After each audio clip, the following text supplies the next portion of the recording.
Santo, santo, santo es nuestro Dios. Hermanos, estamos aquí nuevamente para estudiar su palabra, para estudiar la Biblia, y esta vez en el libro de Gálatas. Nos ocupa la lección número 11 y el título es Libres para ser fieles. Se encuentra en Gálatas capítulo 3, del verso 18 al 29. El verso para recordar está en Gálatas 3, 29. Y dice así, en el nombre del Padre, del Hijo y del Espíritu Santo. Amén. Y si vosotros sois de Cristo, ciertamente descendientes de Abraham sois, y herederos según la promesa. Vamos a ver una lección que tiene 3 objetivos bien interesantes. Hermanos, recuerde que el tiempo que separamos para estudiar la palabra del Señor es tiempo de calidad. Así que vamos a poner toda nuestra atención en los objetivos. El primero es reflexionar sobre el desafío que representa para la fe en Jesucristo el surgimiento de tendencias y modalidades que pretenden añadir requisitos para la salvación. Considerar las implicaciones que tuvo y tiene aún para la fe de los creyentes superar la dependencia en la ley con lo que implique hoy y vivir identificados con Cristo por la fe en Él.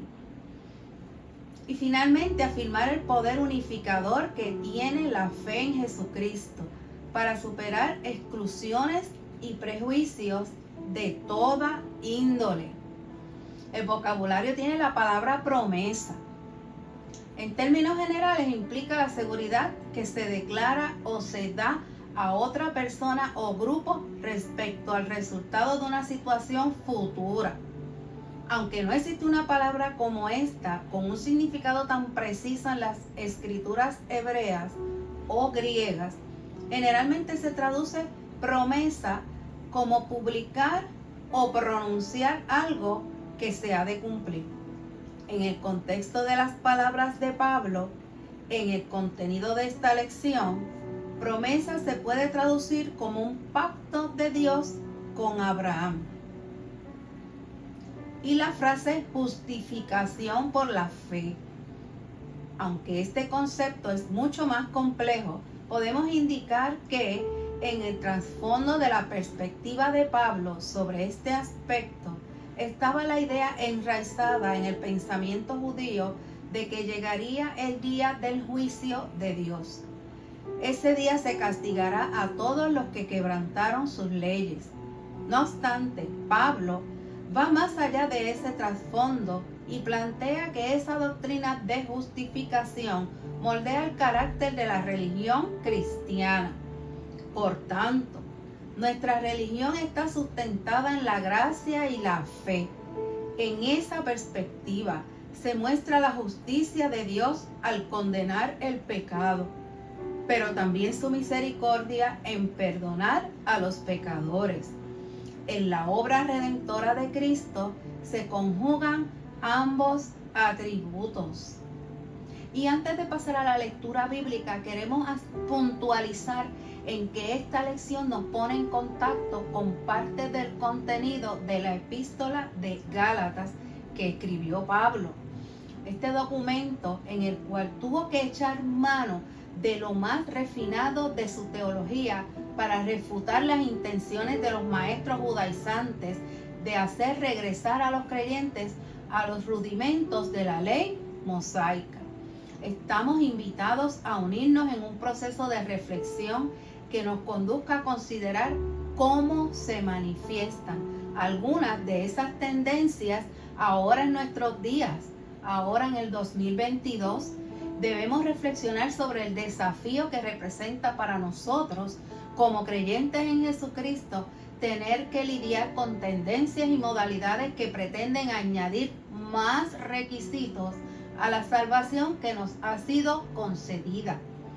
Igual de desafiante es la invitación a afirmar en nuestra experiencia testimonial el gran poder unificador que contiene la fe en Jesucristo y que nos impulsa a procurar igualdad entre los creyentes y en todas las personas que componen nuestro entorno. Vamos a pasar a Gálatas 3, del 18 en adelante. Dice así la palabra del Señor. Pues si lo que Dios prometió darnos dependiera de la ley de Moisés, ya no sería una promesa. Pero el hecho es que Dios prometió a Abraham dárselo gratuitamente.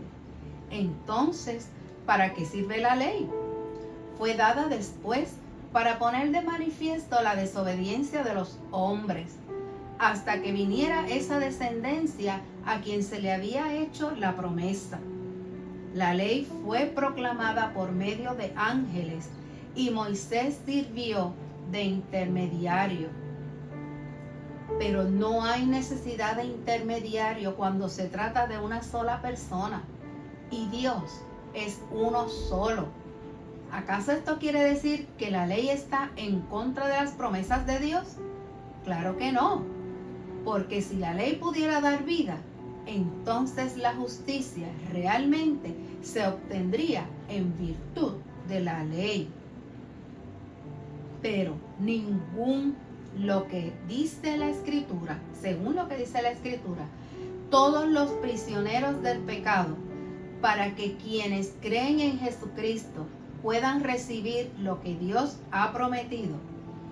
Antes de venir la fe, la ley nos tenía presos, esperando a que la fe fuera dada a conocer. La ley era para nosotros como el esclavo que vigila a los niños hasta que viniera Cristo, para que por la fe tuviéramos la justicia. Pero ahora que ha llegado la fe, ya no estamos a cargo de ese esclavo que era la ley. Pues por la fe en Cristo Jesús, todos ustedes son hijos de Dios, ya que al unirse a Cristo en el bautismo, han quedado revestidos de Cristo. Ya no importa el ser judío o griego, esclavo o libre, hombre o mujer, porque unidos a Cristo Jesús, todos ustedes son uno solo. Y si son de Cristo, entonces son descendientes de Abraham y herederos de las promesas que Dios les hizo. Una lectura excelente para el análisis y discusión de todos ustedes. Recuerden que pueden escribirnos al chat o pueden escribirnos por el YouTube, por donde ustedes prefieran, para enviarnos preguntas también y hasta pueden llamarnos si tienen alguna interrogante que ustedes crean que nosotros les podemos ayudar. Estamos para servirles y los voy a dejar con mi esposo Richard López para el análisis de esta clase. Hermanos, que la gracia y la paz de nuestro Señor Jesucristo esté con cada uno de ustedes y con todo el pueblo de Dios esparcido sobre toda la faz de la tierra. Qué bueno seguir juntos a través de estos medios que Dios ha provisto, como hemos dicho anteriormente, para que podamos seguir estudiando la palabra del Señor con la palabra en el corazón.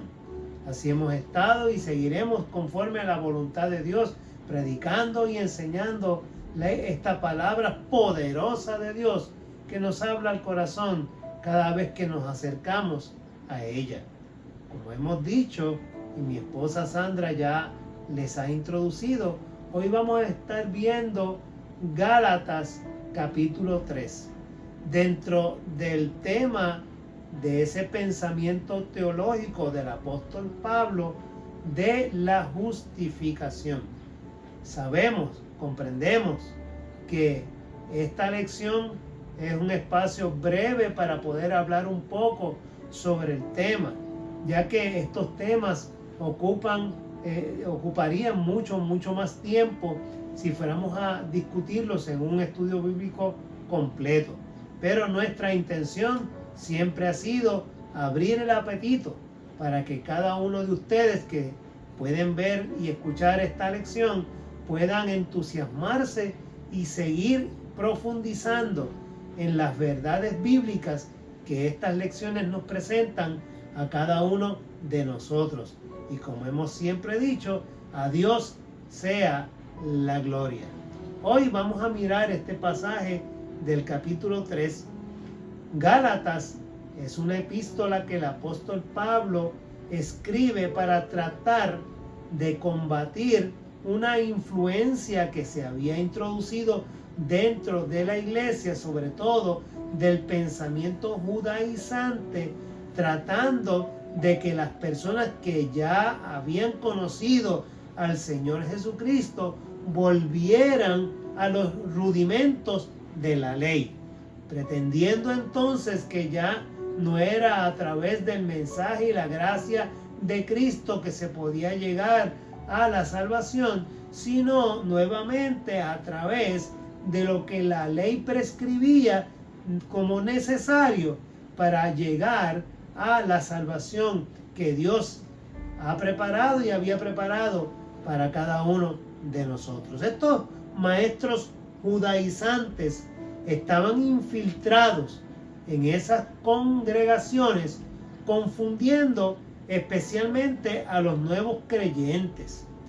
Ellos afirmaban que aún los creyentes en Jesucristo tenían que someterse a la circuncisión y a algunas otras prácticas del judaísmo para poder ser salvos, cosa que el apóstol Pablo comienza a combatir y a rebatir y a aclarar que el verdadero fundamento de lo que es la herencia de lo que Dios, ¿verdad?, hablaba y le declaró a Abraham cuando le dijo: mira, en ti serían benditas todas las naciones de la tierra, o sea, de tu descendencia, de todos tus herederos, es que esta promesa va a ser cumplida.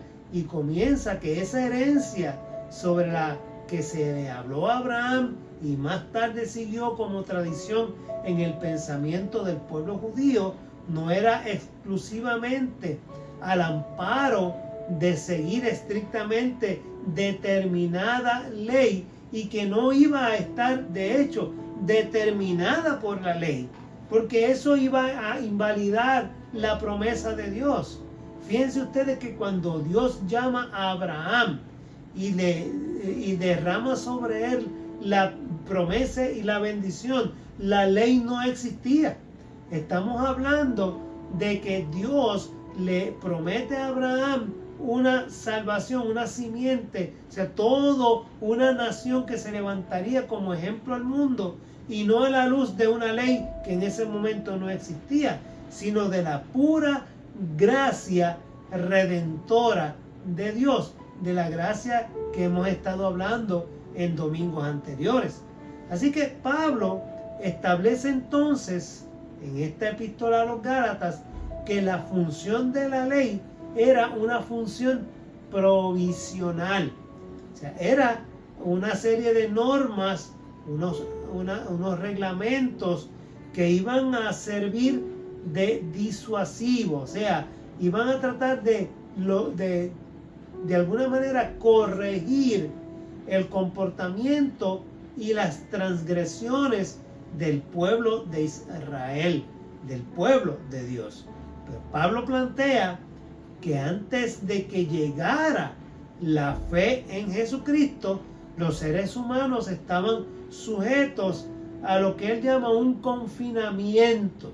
Era como si estuvieran encarcelados, temporalmente resguardados en cumplimiento de la ley, de que llegara la manifestación de lo que Dios había prometido a través del Mesías, que es nuestro Señor, nuestro Salvador Jesucristo. Así que la implicación obvia es que la ley, ese resguardarnos en la ley, ese confinamiento bajo la ley, no tenía un carácter permanente dentro de ese propósito redentor de Dios para nosotros, los seres humanos.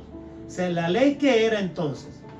La ley era una guía, una guía que nos iba a llevar a Cristo, una guía que nos iba a tratar de mantener en el camino recto, en ese camino de integridad y de santidad que Dios espera de su pueblo, para que una vez se manifestara Jesucristo, entonces ya siguiéramos el ejemplo. La norma ya no sería la ley escrita por Moisés, sino que sería la figura de Cristo Jesús, que es nuestro Señor y nuestro Salvador. Así que es la fe en Jesucristo que hace necesaria de ahí en adelante, ¿verdad? Lo que hace innecesaria, disculpen, la vigencia de la ley.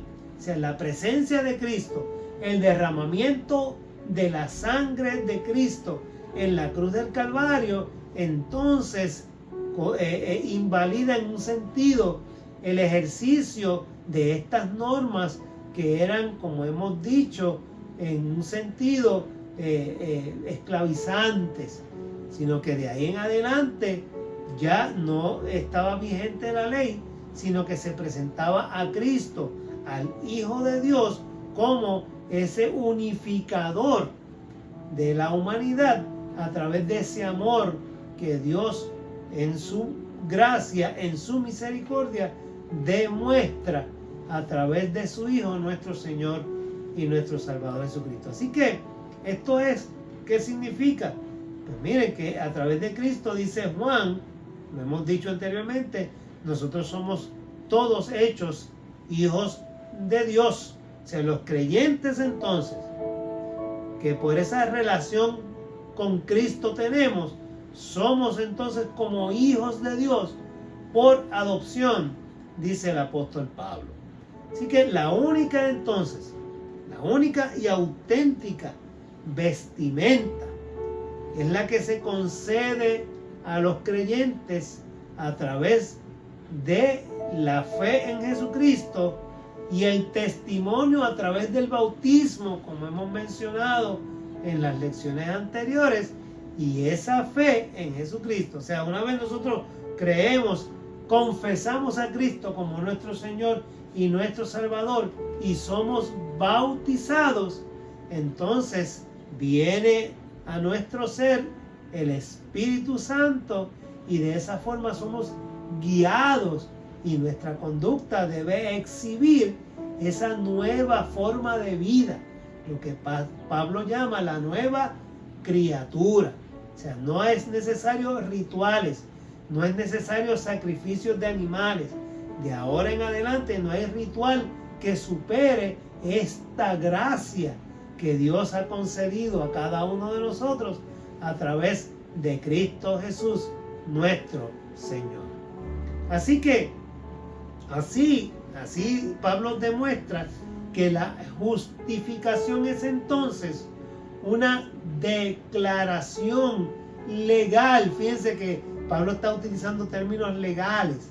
Es una declaración legal hecha por la gracia de Dios, reconociendo al pecador, ¿verdad?, que ha perdonado sus pecados. O sea, Dios nos perdona nuestros pecados. Dios nos declara justos. Dios nos declara simplemente por los méritos de Cristo, nos declara y nos absuelve de esa culpabilidad que todos tenemos a través del pecado que desde el jardín del Edén nosotros llegamos a él. Piense usted de lo interesante. Somos presentados delante de un tribunal y somos presentados delante de un juez, pero Cristo Jesús se pone en medio y Dios, cuando nos mira, a quien ve es a Cristo, a su Hijo amado que derramó su sangre en la cruz. Y cuando Dios ve a Cristo, cuando Dios ve a su Hijo, nos declara justos, porque a quien está viendo es a Cristo Jesús. Así que todos aquellos que hemos aceptado al Señor como nuestro Salvador, llegamos a la salvación a través de esta visión de gracia gloriosa de Dios y su amor hacia la humanidad que Él creó. Así que la justificación entonces tiene en ese sentido dos partes que nosotros tenemos que mencionar. Significa por un lado la aceptación por Dios del pecador como justo, o sea, Dios nos declara justos a cada uno de nosotros, pero también de nuestra parte está la certeza, esa experiencia de certidumbre de que nosotros sabemos, reconocemos que hemos sido justificados. O sea, Dios nos declara justos y nosotros venimos a la conciencia de que hemos sido justificados por esa sangre preciosa de Cristo Jesús en la cruz. Así que sí, existe entonces el hecho de la justificación a través de la fe en Cristo y existe la evidencia de ese hecho. O sea, por un lado, la declaración de Dios, por otro lado, es la conciencia de cada uno de nosotros de que hemos sido justificados. O sea, Dios lo declara y nosotros reconocemos ese hecho como verdadero. Eso es lo que Pablo nos está presentando. Esa es la doctrina, la teología a través del pensamiento del apóstol Pablo acerca de este hecho maravilloso de cómo Dios se acercó a nosotros en Cristo y nos ha hecho a todos justos. Estas dos partes de la justificación que hemos tratado de explicar brevemente, el hecho de haber sido declarados justos y la evidencia de nosotros estar conscientes de que Dios nos ha justificado, es lo que contesta la aparente contradicción que hay entre Pablo y Santiago. O sea, Pablo habla de que los pecadores son justificados porque Dios por pura gracia les perdona y nos acepta en el nombre de Cristo, no por causa de obra alguna de parte de nosotros, sino por pura gracia, por la fe que nosotros depositamos en nuestro Señor Jesús. Santiago, por otro lado, escribe sobre cómo puede saberse si una persona está justificada, y la evidencia de ello es su vida de testimonio, es su vida santa. Por eso es que Santiago decía, mira, por un lado Pablo decía justificados pues por la fe, y Santiago decía, sí, por la fe somos justificados y lo tengo que demostrar a través de mi conducta, a través de mi testimonio. Y así entonces vemos las dos partes de la justificación. Por un lado, Dios nos declara justos y por el otro lado, nosotros adquirimos esa conciencia de haber sido perdonados y justificados, por lo que nuestra vida lo demuestra en nuestra cotidianidad, con las cosas que hacemos y la manera en que nos comportamos. O sea, ahí está cómo se complementan los pensamientos de uno y del otro para completar lo que es la doctrina de la justificación. Maravilloso. Les he dicho que esto tomaría más tiempo poder analizarlo con más pasajes bíblicos y entrar un poquito más profundo en el pensamiento de Pablo y su teología, pero en esencia es lo que esta lección quiere presentarnos de primera mano.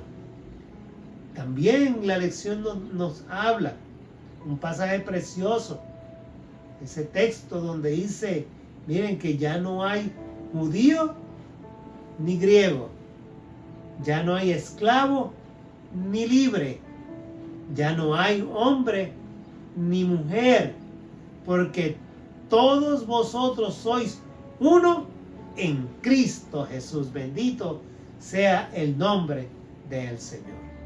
Miren, el contenido de este verso, que también podríamos explotar y hablar de él por mucho tiempo, es el punto más alto diríamos es el clímax, lo más importante que Pablo quiere llevarnos, y es trascendental en toda la argumentación que el apóstol Pablo ha desplegado en esta carta a los Gálatas. Recuerden que Pablo está combatiendo el pensamiento del grupo de judaizantes que quería retroceder a los cristianos hacia el cumplimiento de la ley. Y es en ese sentido que en este desarrollo de todo este pensamiento teológico, donde Pablo afirma, mira, es que ya no hay ni griego ni judío, ya no hay esclavo ni libre, ya no hay hombre ni mujer. O sea, nosotros somos todos incorporados por la gracia de Dios, por Cristo, por la fe en Cristo Jesús. Somos nosotros, como Pablo menciona en Romanos, injertados, hemos sido incluidos dentro de ese cuerpo místico de Cristo por la fe y el bautismo. O sea, somos parte de ese pueblo porque hemos profesado que creemos en Cristo y hemos dado testimonio de eso cuando nos hemos bautizado. Si de esa manera el apóstol Pablo dice que cuando cumplimos con estos requisitos de confesar y bautizarnos, entonces se desaparecen todas esas diferencias, desaparecen todos los asuntos de doctrinas, desaparecen todos los asuntos de ideas secundarias que pueda tener cualquier persona, porque es la fe la que nos une. O sea, ya no hay ningún elemento disociador, ya no hay ningún elemento que nos separe, que nos distinga como una cosa o la otra, porque es la fe en Cristo y el bautismo como testimonio quien le dice al mundo que todos somos uno. Por eso Jesús, en su oración intercesora en el capítulo 17 del Evangelio de Juan, pide en un momento: Señor, yo te pido por estos, para que sean uno, como tú y yo somos uno. Bendito el nombre del Señor. Así que se rompen entonces todas esas distinciones, se rompen todos esos elementos de separación que podemos tener y que somos nosotros los seres humanos los que los ponemos. Así que Pablo entonces está rechazando cualquier intento de estos proponentes de otras doctrinas, de añadir rituales, de añadir subterfugios, de añadir más cargas sobre los hombros de aquellos que habían confesado a Cristo, como algo complementario. Mira, sí es necesario que ahora también hagas esto otro. O sea, como si la fe necesitara ser complementada con demostraciones de obras. O sea, nuestro anclaje es la fe. La fe es la que nos une. O sea, el elemento unificador de la iglesia es la fe en Jesucristo. Es la vinculación de unos con otros a través del bautismo, lo que nos permite ser uno solo, lo que nos permite estar con todos, lo que nos permite estar unidos más allá de las diferencias artificiales que nosotros nos imponemos. O sea, Pablo establece que la fe en Jesucristo, que es el auténtico heredero de las promesas de Dios, esa fe en Él es la que nos hace uno, es la que nos hace a cada uno de nosotros tomar una forma común de un solo cuerpo, y la que nos hace ser herederos como descendientes de Abraham, más allá de los rituales de la ley, más allá de las normas y dogmas que nosotros podamos querer y pretendamos imponerle a la gente. Es la fe en Cristo y el bautismo lo que nos une, repito e insisto. Y Pablo lo está tratando de demostrar y lo enfatiza en esta epístola a los Gálatas. Así que no es el pueblo judío el heredero legítimo, sino Cristo, que es la simiente de Abraham, el heredero legítimo. Y todos aquellos que creemos en Cristo nos convertimos en herederos juntamente con Él. Es lo que establece Pablo en su pensamiento teológico. Por lo tanto, nosotros en Cristo somos descendientes todos de Abraham. No tan solo el pueblo judío, que como nación se atribuye ese hecho, sino que todos aquellos que confesamos a Cristo Jesús nos convertimos entonces en esos herederos descendientes de ese linaje. Pablo entonces nos está hablando y nos demuestra esa guía de lo que es la conducta, lo que debe ser la meta que todo cristiano debe perseguir, y que nosotros, ¿verdad? Como creyentes vamos tejiendo en nuestra sociedad, demostrando ese amor de Dios a través de Cristo, demostrándolo hacia los demás, más allá de cualquier pensamiento, o sea, más allá de lo que doctrina alguna quiere imponernos, dogma alguno quiera imponernos. Aquí lo importante es que cada uno de nosotros tiene que tener una ética, tiene que tener un nivel espiritual, personal, que lo impulse a actuar con responsabilidad y actuar en pro del bien común. No solo porque se lo impone a alguien, no solo porque la ley lo obliga, sino porque a través de la fe en Cristo demostramos, sostenemos que hemos sido alcanzados por esa gracia de Dios que se manifiesta, por ese amor de Dios que puede reflejarse, que nos potencia, que nos envía, que nos capacita a cada uno de nosotros para dar un testimonio de vida que rebasa la norma legal, va más allá de lo obligatorio, porque el corazón de nuestro se llena de amor, de ese amor de Dios que nos impulsa a hacer las cosas, no porque no nos impongan y nos obliguen a hacerlas. De eso es que Santiago habla. De esa manera demostramos nuestra fe, cuando somos impulsados a actuar de manera proactiva en el bien de los demás.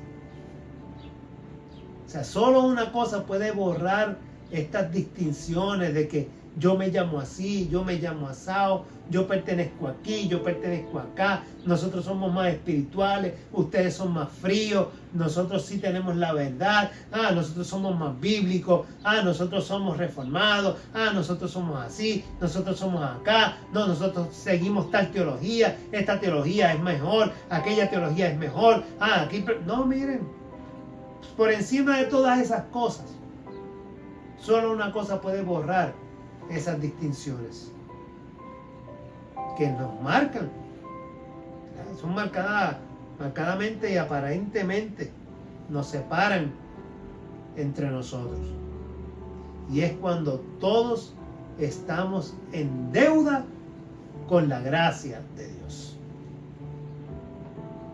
Todos nosotros estamos en deuda con Cristo.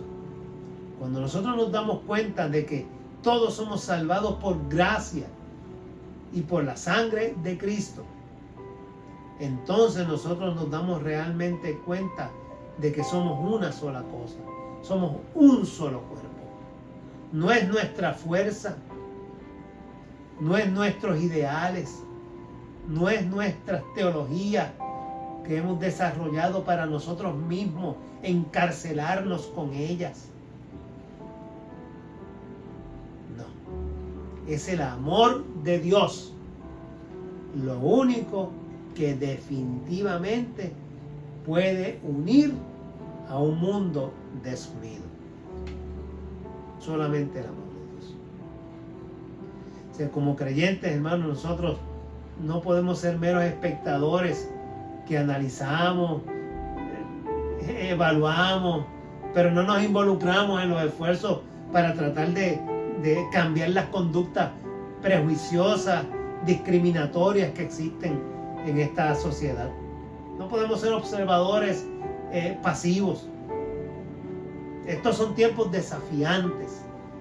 En estos tiempos la fe en Jesucristo no puede ser una proposición retórica. Tiene que ser un dínamo. Tiene que ser, como el apóstol Pablo, una dinamita, algo que nos impulsa, algo que nos potencie, que mueva nuestra voluntad a aportar en esa transformación que conduzca a la igualdad entre los seres humanos. O sea, la fe en Jesucristo, que nos hizo libres para alcanzar a otros, nos debe impulsar a querer liberar también a los demás, a hablar de esa liberación que nosotros hemos recibido. Porque el Evangelio es libertad. Por eso el Cristo Jesús, cuando leyó el profeta Isaías en la sinagoga, dijo: y he venido a dar libertad a los cautivos. Ese pueblo que estaba esclavizado por la ley y que los fariseos lo tenían ahogados con tantas normas y exigencias. Cristo vino a liberarlos de ese yugo, como nos libera a nosotros del yugo del pecado, y también al mismo tiempo nos tiene que liberar de tanta presión y opresión social que hay a través de este mundo convulsionado, en guerra, en corrupción y en tantas cosas de las que hemos hablado.